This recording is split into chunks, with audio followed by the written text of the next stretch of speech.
And remember, just as the country celebrates Independence Day, there are parts of the country that are simply struggling with the isolation after being completely cut off from the rest of the country as a result of maniacal rain in those parts. The pictures that we're getting to you right now are from the Kochi airport in Kerala. India Today brings you the first images of the Kochi International Airport in Kerala. That's terrifyingly underwater. Operations have been shut down till Saturday due to torrential rain, as the operational area, the tarmac, the apron are fully flooded and aircraft simply cannot even think of operating from here for now. Large pumps are of course being used to drain out the water as quickly as possible, but these first images here on India Today, sent to us by our reporters on the ground, give you the first disturbing sense of what has happened at the Kochi airport, one of the largest airports in Kerala. Okay, I want to bring in India Today's Nagarjun Dwarkanath for more on this story. Nagarjun, disturbing images from Kochi. We do know that there are no flights operating from there. The airport is non-functional at the moment. And now that we have these pictures from inside the Kochi airport, there's no surprise at all. How could aircraft even think of operating when the airport looks like this, Naga? Well, definitely, Shiv. In fact, the visuals look scary that an airport which is on the banks of the Periyar River is completely inundated and flooded.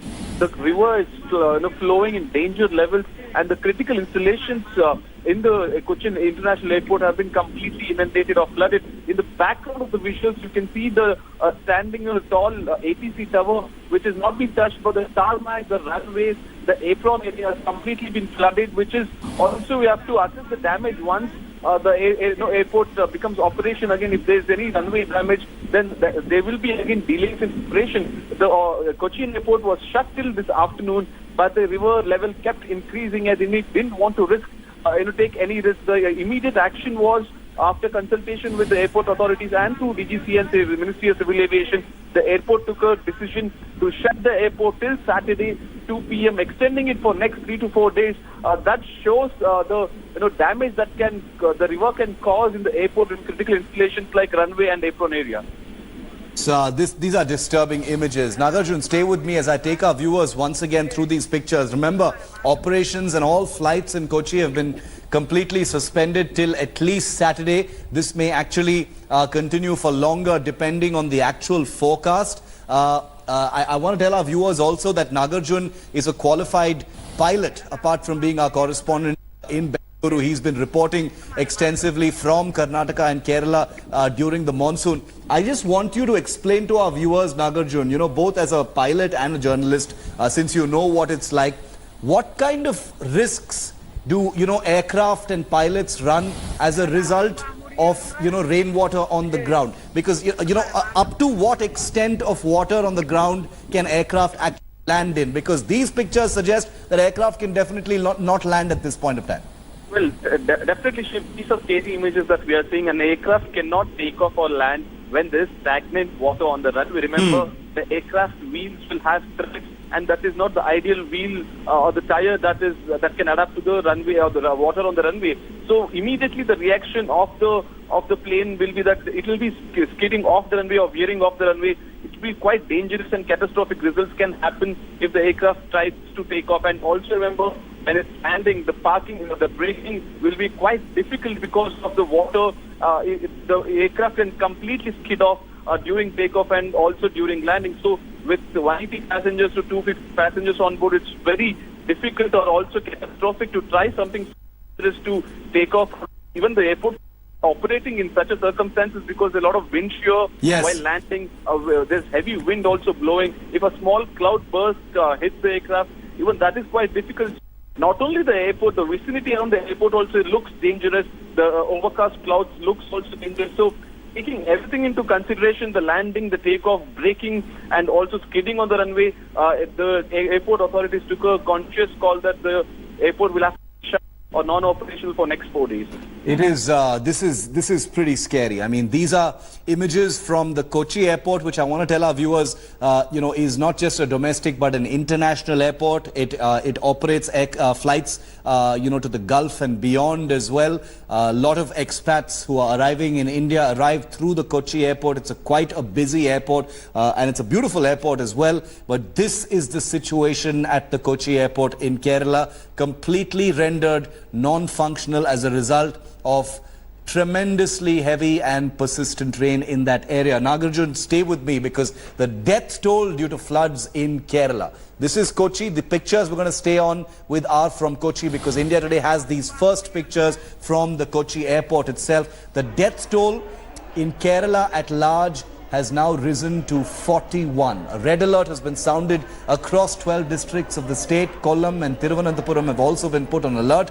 The Kochi airport, like we just showed you, has been shut down till the 18th of August after heavy rains have led to the flooding that we just showed you in those disturbing first pictures. Let's put those back on our screens for our viewers because those are the new pictures coming in from Kochi. The next 4 days are critical as the Met Department has predicted even more rain and possibly even heavier in nature. The runway and the parking areas, you can see somewhat in these pictures, have been completely flooded, inundated. It's not just a slick of water, it's flowing like a river. The Kerala State Road Transport Corporation will operate several special services from the Thiruvananthapuram airport to Kochi, as many Kochi-bound flights have been diverted to the state capital of Thiruvananthapuram after the Kochi airport was shut down. It had no choice but to shut down because this is the situation there. Train services have also been affected in Kerala, with many trains being delayed and cancelled. Meanwhile, Kerala Chief Minister Pinarayi Vijayan called for an emergency meet and has announced an alert for at least the next 4 days. Pinarayi Vijayan has sought more boats to carry out rescue and relief operations. 4 disaster response force teams have reached the flood-hit state. The situation has turned critical for Kerala. 41 people have died in the ongoing rains and flood situation in many parts, including in Wayanad and in Idukki. But these pictures are coming to you from urban central Kerala. This is the Kochi airport that connects the big city to several parts of the country and the world. And there is no relief in sight. That's the point. That's the sad part. That's the disturbing part, because the death toll has mounted to 41. A red alert has been issued across 12 districts till Thursday, including the districts of Wayanad, Kozhikode, Palakkad and Idukki.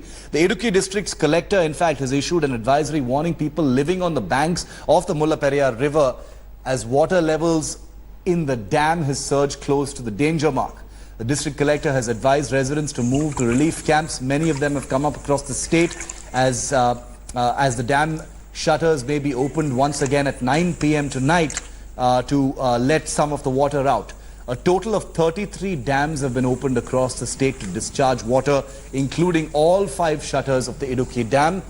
In Kozhikode, locals came to the rescue of a stranded sick boy as they carried him to an ambulance through the waterlogged streets. Humanity always shines through in times of crisis, and we're seeing it in several parts of Kerala as well. No surprise whatsoever. Meanwhile, a landslide occurred between 2 railway stations of Nagarkoil and Thiruvananthapuram section, following which multiple trains have been delayed or disrupted in a transport system and access that has already been crippled as a result of this unfolding situation in Kerala. കരസേനയെയും നാവികസേനയെയും മറ്റും ഇതിൻ്റെ ഭാഗമായി ബന്ധപ്പെടുന്നുണ്ട്. കൂടുതൽ ബോട്ടുകൾ നമുക്ക് ആവശ്യമുണ്ട്. ഇത്തരം സ്ഥലങ്ങളിൽ ബോട്ടുകൾ എത്തിക്കുന്നതിനുള്ള നടപടികൾ യുദ്ധകാലാടിസ്ഥാനത്തിൽ സ്വീകരിക്കുകയാണ്. We are in Kozhikode right now, and you can see how people are coming together to help the little boy. The little boy fell sick and they're taking him. Now the entire road has been waterlogged. He was brought in an ambulance to my left side, and from there carried on a stretcher by all those people, and there's an ambulance brought on the other side as well. all these people come together to help that little boy. You can see there's an ambulance put there. From there, they brought this boy and they're taking him on an ambulance, on a stretcher through this, as the water has reached a level that vehicles cannot go. They're taking the little boy. There's an ambulance there. From there, he'll be taken to the hospital. Now, these are young boys, Samaritans, people of Kozhikode coming out to help one another at a time in need, as water levels are rapidly rising in Kerala. Now, there's been a brief respite right now, but until around 10 minutes back, it was raining in this area. You can see the Puno River, which is flowing through Kozhikode, has flooded the bank. Ambulance. They stopped the ambulance on the other side, put him on the stretcher, and they called another ambulance there, and they're taking him in. This is how people of Kerala are saving each other, helping each other at this time of need in one of the worst monsoons it's seen since 1924, according to the Chief Minister of the state. The video journalist Divyan Rajkumar, Shalini Lobo. Well, as the rain continues to lash coastal Kerala, the Karnataka coast has also been decimated by flooding and rain. Karnataka's Chief Minister has directed district commissioners to be on high alert in the rain-hit districts, which include Dakshina Kannada, Kodagu as well as Udupi. Chief Minister H.D. Kumaraswamy has directed the district collectors of 6 districts, including Chikmagalur and Shivmoga districts, to be on high alert and to prepare for relief work. Meanwhile, roads have turned into rivers in Mangaluru, Kodagu and other low-lying areas. Water has entered into several houses in Karnataka's Shimoga, where civil defense personnel rescued residents from their homes. Karnataka State Road Transport Corporation has cancelled its premium services between Bengaluru and Mangaluru.